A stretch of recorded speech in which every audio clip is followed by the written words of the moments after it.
चाणक्य ने सही कहा था कि जब राज चलाने वाले व्यापारी हो जाएंगे तो उस राज के लोग भिखारी हो जाएंगे। जनाब मोहतरम, इस ऐवान की नाकामियों का भी जिक्र हमको करना जरूरी है। 75 साल का तारीखी सफर इस ऐवान ने मुकम्मल किया। ये ऐवान एक इमारत नहीं है मेरी नजर में, ये ऐवान इस वतन अजीज का एक दिल है जो बाहर जो गरीब और मजलूम अवाम की तकलीफ को महसूस करे, इसीलिए मैं इसको दिल कहता हूं। मैं आपके सामने 15 मिसालें पेश करूंगा जहां पर इस ऐवान ने अपनी नाकामी का सबूत पेश किया। एक उस वक्त जब दिल्ली की सड़कों पर सिखों की नस्लकशी की जा रही थी। एक उस वक्त जब 6 दिसंबर को बाबरी मस्जिद की शहादत हुई। आ रहा हूं भागलपुर, जिसमें रेशम के कारोबार को खत्म किया गया, मुसलमानों को दफना दिया और वहां पर फूल गोभी उगना शुरू हो गई। एक उस वक्त नाकामी साबित हुई जब मुजफ्फरनगर और गुजरात में नस्लकशी की गई। एक उस वक्त सर जब हम देखते हैं कि मुंबई की सड़कों पर इंसानियत का नंगा नाच हुआ।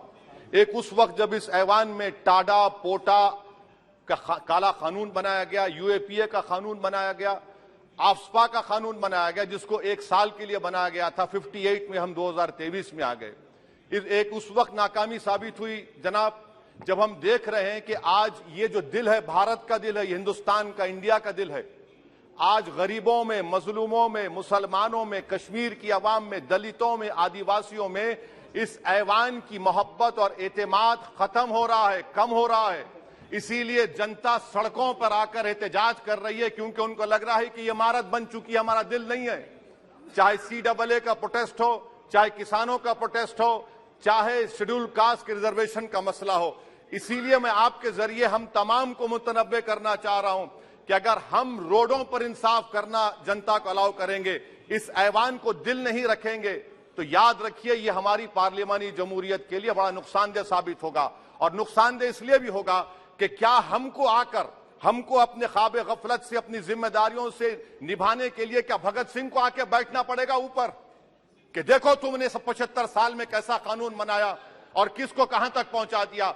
स्पीकर जनाब, इसीलिए मैं कह रहा हूं कि हम तमाम को अपनी जिम्मेदारियों को निभाना पड़ेगा। ये इमारतें ईंट से बनी हुई जरूर हैं, मगर ये इस इमारत में दिल है। इस इमारत को दिल के तौर पर बरकरार रखना पड़ेगा। स्पीकर सर, एक और मिसाल दे रहा हूं जहां पर इस ऐवान की नाकामी है।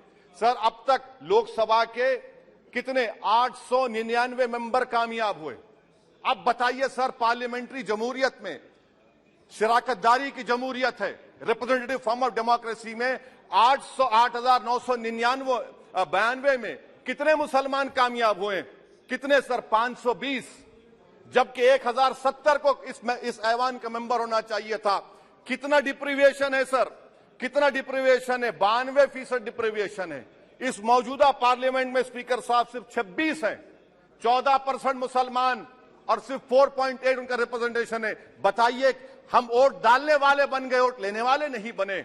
या तो हकीकत यह है कि आप वोट डालना नहीं चाहते उनको, आप सबको वोट डालेंगे, मगर जहां पर मुसलमान आएगा वो कामयाब नहीं होगा। बताइए, जब दिल में एक 14% आबादी की नुमाइंदगी नहीं होगी तो आप क्या फैसले करेंगे? क्या इस ऐवान को हम कहेंगे कि ये रिप्रेजेंटेटिव फॉर्म ऑफ डेमोक्रेसी है? स्पीकर साहब, मैं आपको एक और मिसाल देना चाह रहा हूं। बाबा साहिब अम्बेडकर ने सही कहा था, अंग्रेज उस जमाने में पार्लियामेंट बुलाते थे टैक्स बढ़ाने के लिए। हम उसी रास्ते पर जा रहे हैं, हम तो बाबा साहब अम्बेडकर को हमने सच साबित कर दिया। स्पीकर सर, आखिर में मैं आपको बताना चाहूंगा कि आज आप देखिए कि चाणक्य ने क्या कहा था। चाणक्य ने सही कहा था कि जब राज चलाने वाले व्यापारी हो जाएंगे तो उस राज के लोग भिखारी हो जाएंगे। आज ये वक्त आ चुका है सर, आज ये वक्त आ चुका है कि क्या first pass the post system इस देश के लिए सही है या फिर हम प्रोपोर्शनल फॉर्म ऑफ रिप्रेजेंटेशन को फॉलो करेंगे।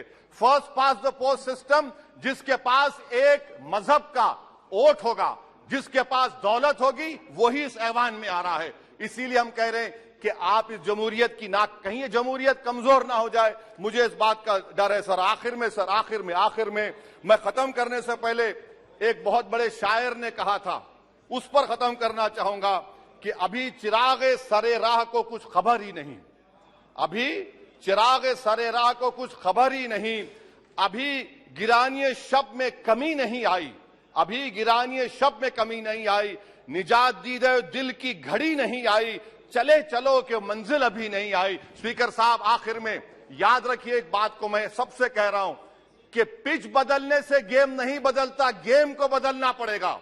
आप पिच बदल रहे हैं, वरना याद रखिए जब तक हम अपने जमहूरी उसूलों पर, रूल ऑफ लॉ पर, संविधान पर अटूट अमल नहीं करेंगे, वरना याद रखिए कहीं नई इमारत भी हिटलर की राइक्सटैग की इमारत ना साबित हो जाए। बहुत बहुत शुक्रिया सर।